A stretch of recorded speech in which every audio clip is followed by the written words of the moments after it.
You're the kindest, sweetest girl I know. And you're not imposing. I already asked Mom if it was okay for me to bring someone home with me, and she said yes. Plus, school is out for the next 2 months.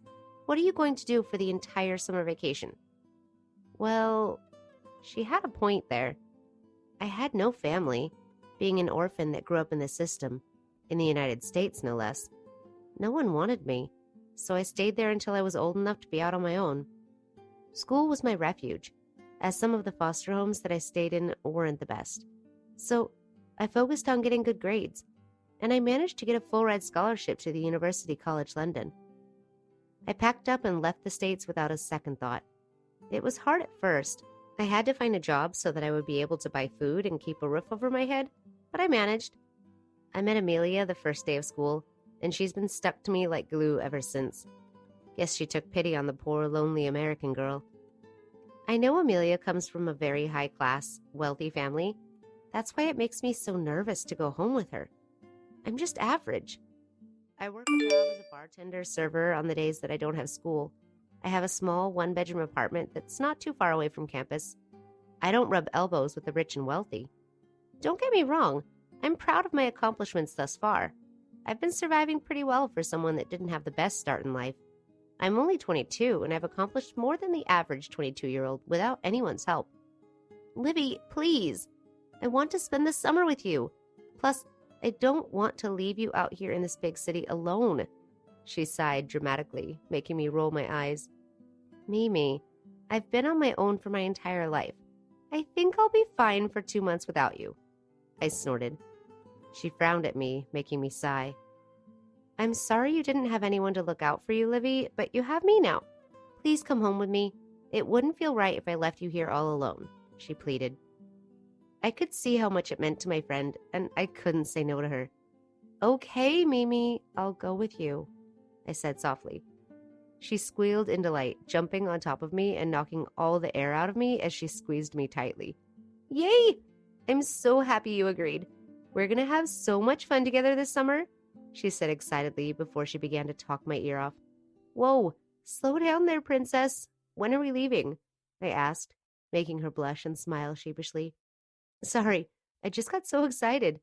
We're leaving Saturday. My parents are sending their chauffeur to pick us up, she said.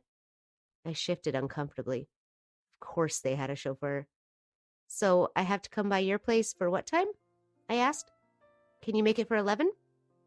Yeah, sure, I sighed. Great. I can't wait for you to meet the family. You'll love them. She beamed, making me crack a smile. I still have to work, though. I can't just up and leave. I won't have a job by the end of the 2 months, I said. She frowned at me, giving me a disapproving look. You know I don't like you working there, Livy. It's dangerous. People get really rowdy in there. She folded her arms across her chest, letting me know that she's ready for battle once again. Yes, I know, Mimi, but I need that job to keep a roof over my head. Not everyone is fortunate enough to be a spoiled princess like you. I poked her in the ribs. I'm not a spoiled princess, she whined, pouting.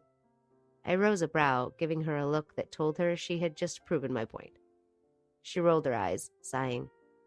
I don't know why you won't let me take care of your rent for you. I can pay it off for the next 6 months, and you won't have to go back to that god-awful job. It'll give you time to find a new one, she said. No, Mimi, I'm not going to take advantage of you like that. Besides, it's not all that bad. I get some pretty nice tips when the place is packed. She rolled her eyes once again and glared at me. Yes, that's because there's a bunch of pigs who are always leering at you, looking at your tits and arse. Hell, a few of them have even groped you a couple times. I don't like you working there. It's not safe, she said stubbornly. Fuck. Mimi, I know it's not ideal, but I really have no choice but to work there if I want to keep a roof over my head and food on my table. I'm not taking any money from you. That will make me feel like a charity case. It'll only be for a little while, until I graduate anyways. Then I'll look for a proper job, I said. You're not a charity case, Livy. And what kind of friend would I be if I have the resources to help you, but I don't? Okay, how about this? Why don't you move in with me? You know I have the entire penthouse to myself. And there's 3 bedrooms there. That way you don't have to worry about rent or food. I groaned, wishing she would drop it already. Amelia, drop it, please. I'm not quitting, and that's that. I've been on my own for a long time. I know how to take care of myself, I said. She huffed and pouted, looking like the spoiled princess she truly is. She wasn't used to anyone telling her no. Anything she asked for, she got. So I know me denying her was pissing her off. Fine, but just so I can have a peace of mind, Bren, our chauffeur, is going to be driving you from the estate and back. That's non-negotiable, she said sternly, and I rolled my eyes. Fine. I agreed so she would get off my back. I knew, however, that this would not be the end of the conversation. Great! Now let's go get some tacos. I'm starving, she said, pulling me up from the couch. I shook my head at her, suppressing a smile. My best friend is crazy.